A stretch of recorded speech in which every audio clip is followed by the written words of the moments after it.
kaayo si Lord. Dili kabayran ang iyang pagkamaayo. Dili katugnan ang kaanyag. Siya lang ang atong simbahon ug wala na ilahin pa. Siya sa impulong, I am the way, the truth, and the life. No one's come to the Father except through Jesus.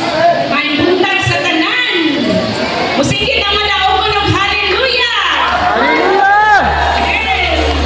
Akong ginawelcome ang matagusano diri sa the Jesus is Lord Ministry and behalf sa atong pastor o Pastora Isel, Pastor Patrick and Pastora Isel Flores. Salamat kaayo sa inyo at ako sa kinabuhi na naagyon ang kadasig na musimba karong adlaw.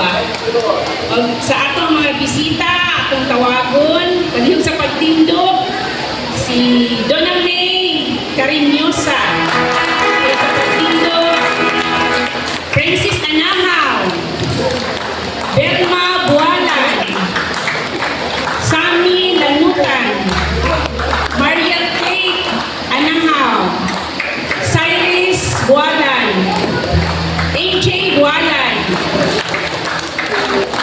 Aidin Idyanon,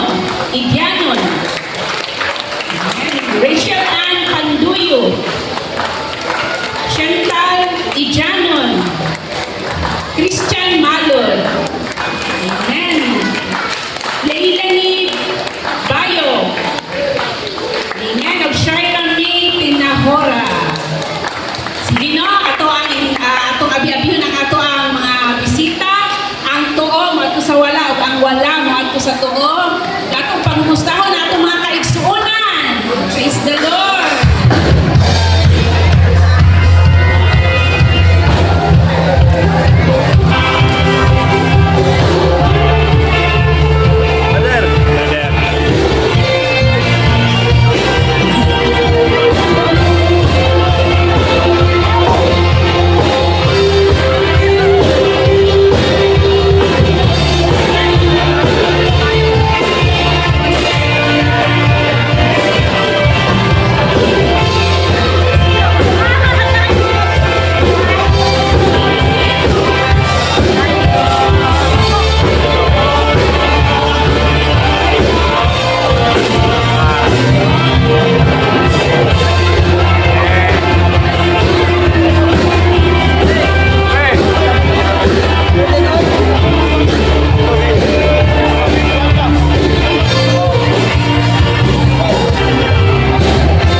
Lord, salamat sa kabunlago. Salamat sa inyong presensya na gaubang ka ng Espiritu. Sukat ka ni Adto, hangtod ka rin, wag yun pinimutalit ni, wag yun ka ni biya sa akin.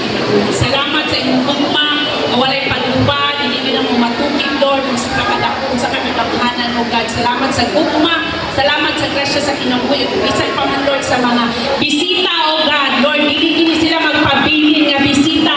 Lord, one day, makaumpanin sila namo sa pagpangalagad, pagdahil, pagpasalamat, pagsimba diha kanimo sa kanunay, O God. Lord, salamat sa ilang kinabuhi, O God, na Lord, pinaagi kanina, O God, pinaagi sa ilang pagstand sa ilang pamilya, Lord, ang kaluwasan, kaayuhan, kabag-uhan, Lord, magdagay-day din sa ilang kinabuhi, O Lord, unsa may namapag-ampo, unsa may desire sa ilang kasing-kasing, ikaw maghatag katumanan, O God, O Lord, bisan pa man, Lord, sa pulong, isok kini sa amo ang kasing-kasing ug tabangin ni Lord